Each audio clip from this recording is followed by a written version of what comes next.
Alright, hope everybody's doing well. Just wanted to put my 2 cents in on this whole crazy sports card thing here.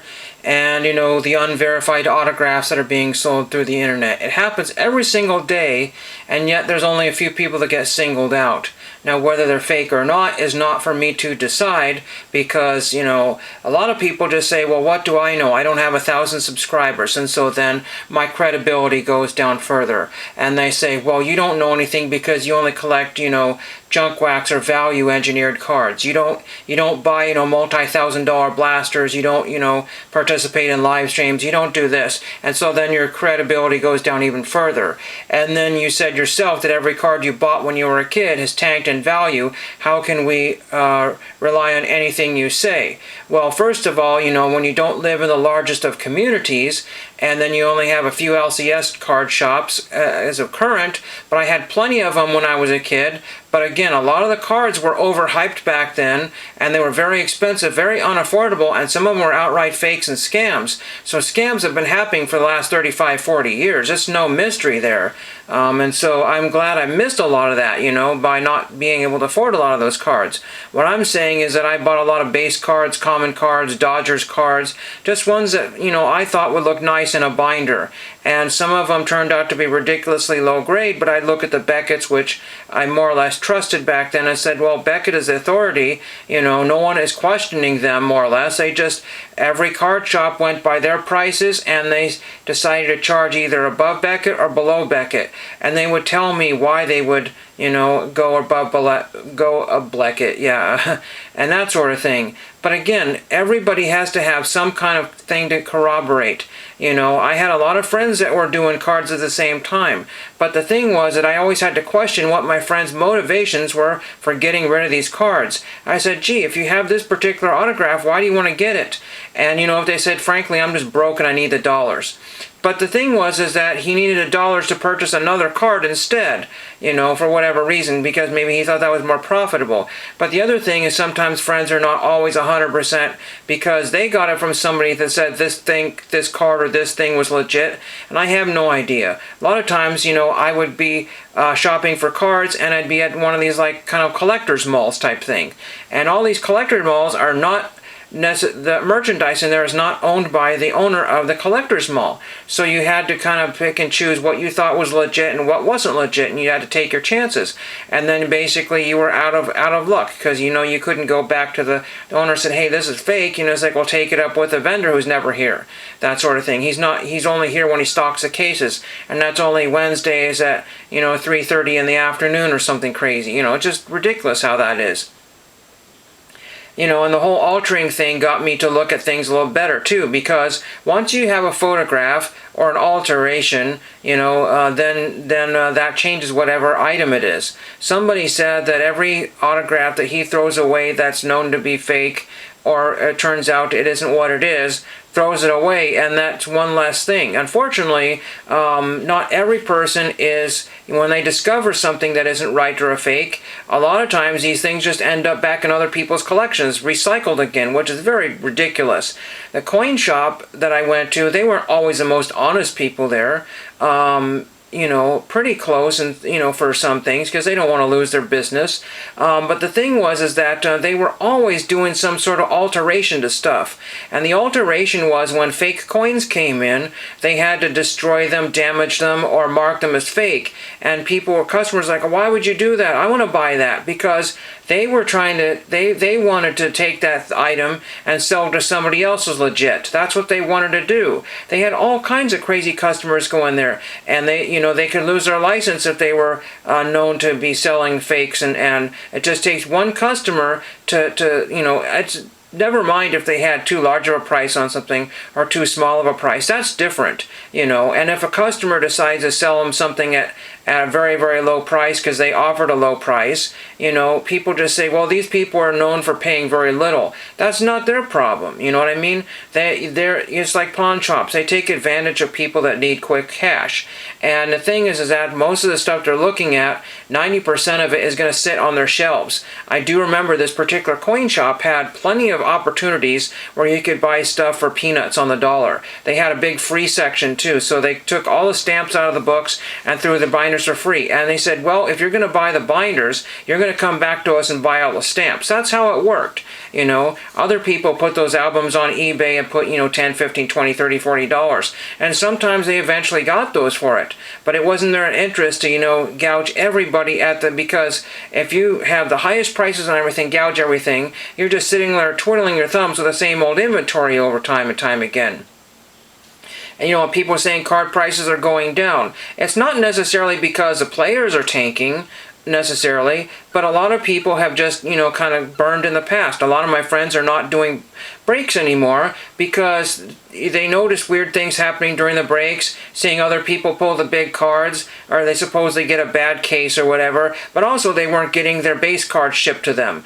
And what happens is that some of these bigger collectors, because they own Mickey Mantles, Babe Ruths, and all these other cards there, some of them think that they're all fired experts now. And so what happens is that they discount all of us bargain collectors, you know, so they say, well, we don't know anything because we haven't looked at a Babe Ruth or Mickey Mantle. We haven't gone to the National. We haven't done any of this stuff. And that's really unfortunate. You know, there were numerous people that I won't mention over the years have basically treated, you know, the casual collector or the retail card collector as junk. You know, we're not junk wax. You know, we're viable collectors. I mean, sometimes, you know, one guy spends $100 on a card. Okay, that's great.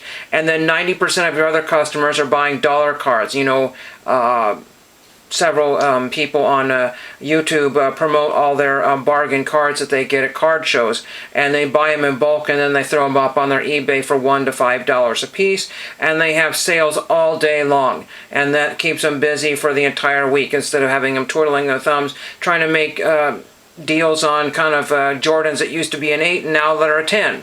It's just absolutely criminal and ridiculous in some cases. But if that's what you want to chase after, then that's pretty ridiculous here. I showed a video just of some what I consider worthless VCR tapes. They have some sort of supposed value, which I was showing on eBay, but I don't know anybody else who's after those tapes. I am only person after those tapes because I had a different background and growing up than everybody else, because my friends grew up on HBO and Showtime and all those other things that I was never allowed to watch because I didn't have cable. I just had the, you know, the basic 5 channels, ABC, NBC, CBS, and maybe UPN, Fox, or whatever it was back then, whatever was on the UHF dial. And so I got, you know, accustomed to that type of lifestyle. Every once in a while I would rent some movies and they would be a little bit more than I bargained for, but sometimes I learned to, you know, work around those things and enjoy some of those things as well. So I just basically took information from every spectrum. It takes, you know, a person to dissect, you know, a base card. Or look at these stamps here. I know so many people is like, wow, what in the heck did you just do? I just took all these stamps and turned them into 4s. One guy said you can actually sell them better this way. Some people say that you can sell them in blocks of 4. And then what I do with these stamps, because I get them 50% off on eBay, and sometimes as low as like $1 or $2 for shipping, I'm still something like $5 or $6, sometimes even $15 to the good for shipping. And they are never going to run out of those stamps. I'm never going to make them any more valuable than they already are. There are only a couple of instances where I got stamps and said, you know what, I better take a step back here. These are really nice looking stamps. I better save these for a collector who's going to appreciate a mint copy of that. But most of those people that are looking for mint copies are only willing to pay face value. Those are the bins, are the biggest ones at the or the card or the stamp shows, the collector shows. People are at the face value bins and they're looking for ones that are exactly face, because there are people that do postcards every day like I do. There's people that send special birthday mail to relatives and other kind of special mail, and also people are looking to save money on postage. So that's why people use these vintage stamps here. The post office thinks they're cool for a minute until you keep on going to the post office week in, week out with all your weird postage stamps. But they're not weird postage stamps. They're actually valuable parts of the community, because they're items that were originally designed to sell at 4 to 50 cents or whatever, and they essentially still have tons of value as something else. Now somebody said, well, why are you even bothering with a 4-cent stamp? Think of it this way here. A lot of people like to donate to charities, but they're not going to donate $100 or $1,000. They just want to donate whatever's in their pocket. And if you delete the penny, then there's tens of billions of auctions and items that will disappear at that 1 penny state. You know, the old penny eBay auctions? But also think of it this way, pennies from heaven. So if people are collecting for charities, and it just takes X amount of pennies to get people up to that particular goal.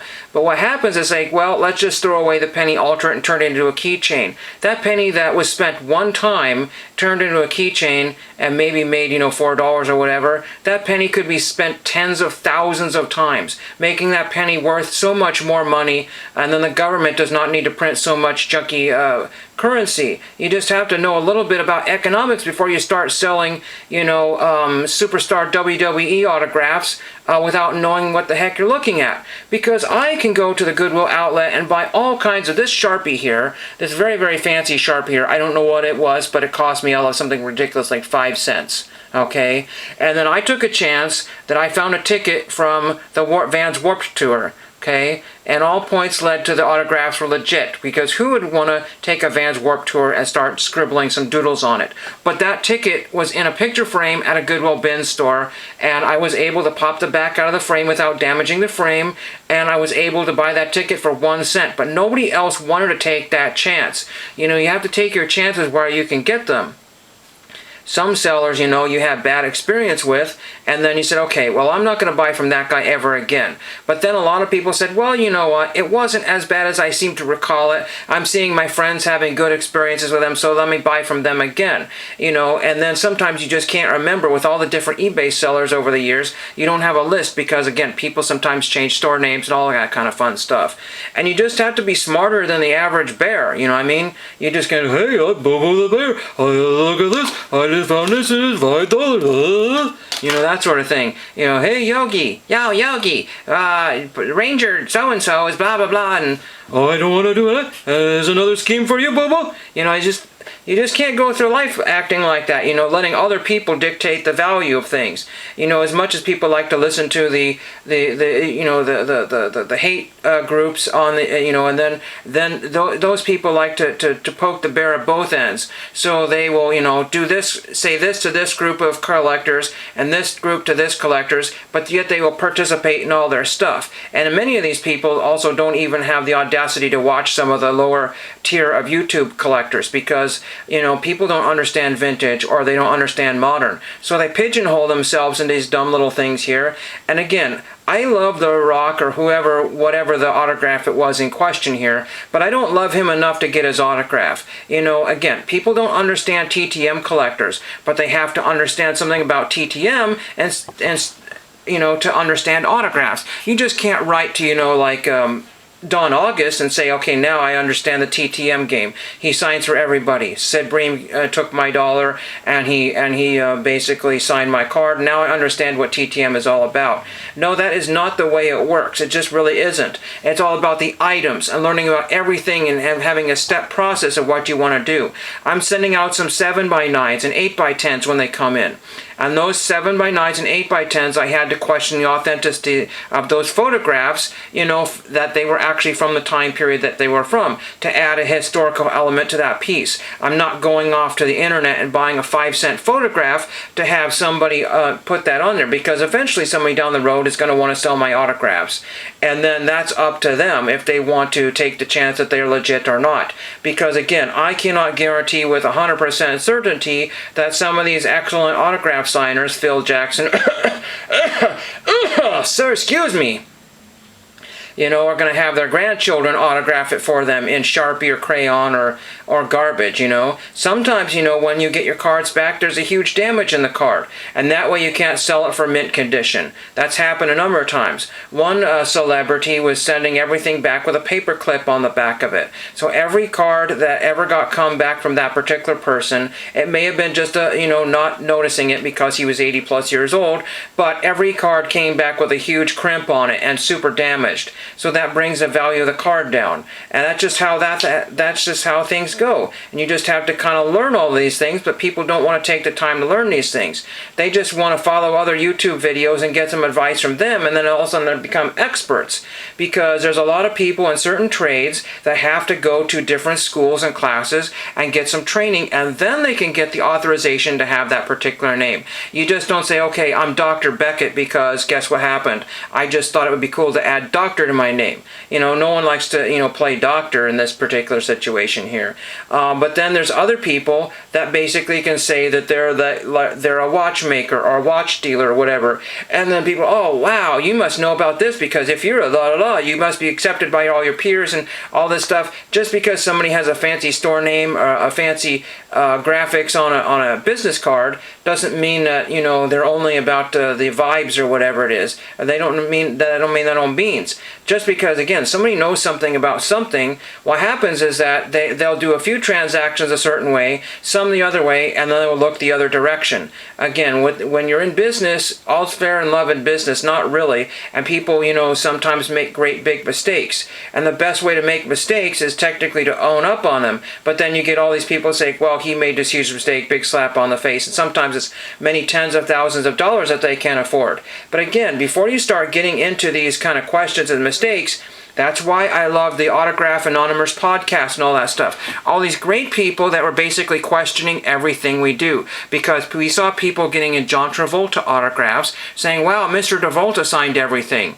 Harrison Ford and all these different people. And all getting these autographs. Some of them were legit, and most of the time they were not. But what the biggest thing I take from this is that a lot of people get scammed, but they don't necessarily deal with the stuff that they have, because the last thing they want to do is destroy a baseball card. And I'm going to turn this fan on here because it's just really a zillion degrees in here. And so what happens is that collectible and that thing gets forgotten about and goes into another collection, and another collection, and another collection. Because eBay is mostly built up of people selling other people's collections, not their own personal collections. One guy did a lot of in-person autographs at minor league. He did a lot of prospecting. And I've looked at his autographs and they all match up with everything else that I have seen. I'm not saying every one of his cards is going to be legit, but the thing is that I did my homework, checked it out, back and forth, and the price is so ridiculously low for some of that stuff. It's like, wow, why would this guy be only selling his autographs for $1? It's because he can, and he's not going to put $15 on each autograph. You have to also look at the price and what the thing is. If you go to eBay and type in, some of the aforementioned celebrities, you're going to find thousands of autographs. You're going to see people buying them. People are using eBay as a platform to get rid of their garbage and mistakes, amidst all the legit people there that do really good jobs. And unfortunately, this lurches a lot of stores. I basically see a bunch of people piggybacking off all of these other YouTubers that come out with this scandalous video here, and they like to say certain names and like to follow this and that and the other thing. And sometimes they want to feel like they're the person that started the whole trend of, I spotted this and here's my information, here's my take on it. I'm just collecting a bunch of general data for everybody. And again, I don't have any flashy graphics. I'm not having any, Easter eggs going across the screen. None of that stuff. There's no contest. There's no free cards given. The one I love is that people are offering free cards in the chat, or not the chat, but in their videos. And of course, people chime in and say they want this one, that one, the other thing. And of course, then you watch the video and you see cards that were never claimed by people. So then you go and comment, a couple weeks later, said, hey, and no one claimed this card, can I have it? And you did get no response. That's one of the biggest, even the bigger takes of everything that I've seen these days, is that people just don't know how to contact each other. Whether you do it by phone or email or that sort of thing. People just can't be bothered by contacting because they're so worried that they pick up the phone and be somebody trying to sell them something. Oh, that's so terrible. Doesn't bother me one bit. I get those people and I just say, you know what, guess what? I'm not worried about you at all. I will take that phone call and take the chances of a legit person or not. People are so worried about getting scammed, but they're not worried enough to where they might accidentally scam somebody whether they mean to or not. Again, I'm not saying anything bad about anybody, but again, us guys in the lower, what we call the peons or the hoi polloi, we were just the low man on the totem pole. We just basically said, do your research. Do your research. Oh, and by the way, do your research, and then show your research to somebody else, and then show your research to somebody else. And then when a collective group of people said, yes, this is correct, this is more than likely correct, we can assume that these are pretty good, and it has a higher probability of this. And then it said, if you're willing to do this and take a chance on this, then that's all on you. We have done our research. We have shown you all the different things, the different steps that it takes to get to this particular level. And if you have to pay extra money for that or go through some other hoops like PSA, SGC, that sort of thing, they all make mistakes as well too. But you see, those people can go back to, you can go back to them and then have them own up to it. You know, just having somebody on YouTube tell you, you know, through some sort of reality program or History Channel, what have you. I mean, even the History Channel is not, everybody looks at them as the highest standards in the world. But then when they had that Rick's Restorations thing, a lot of things were not done on time, so they had to do a little switcheroo. They switched that Coca-Cola machine, and so they showed the final product was not the original machine. And that was done because he probably couldn't get the parts in time for the filming or what have you. We don't know how that is. But again, a lot of those are scripted deals, and then when you go back to the whole card show deals, where people are buying this card, handing the card, doing the handshakes and that sort of thing, off camera, they're going to give the cards back and put them back on the table or put them in their own personal collection. That's just how things are these days. People are just forgetting that the 70s, not so much, but the 80s and the 90s and the early 2000s were filled with people that were doing auctions outside of eBay. They were scamming people left and right, and it hasn't left. There's just different forms of it. And it's now easier for the smaller person to now scam people out of things. It's just easier to do because you say, okay, let's take all these legit items here, throw them in a big collection, and then throw these in here, unbeknownst to the person. They said, well, I did everything legit here, might as well make these legit as well too. You know, so that's just the unfortunate thing about everything. So you basically just have to stop buying a bunch of absolute trash. You got to stop, you know, doing what Topps and all the Panini's guys are trying to tell you to do, because that's not in their interest to make you rich. That's not, they never want to make you rich. They're meant to make themselves rich. And you just got to find the difference between the people that are trying to be famous and making themselves rich, and then throwing you a couple of, you know, little bits of stuff off to the side saying, hey, at least we gave you something, you know, and that's why I just made this video, and thank you for watching. I laughed at times, and I cringed at times.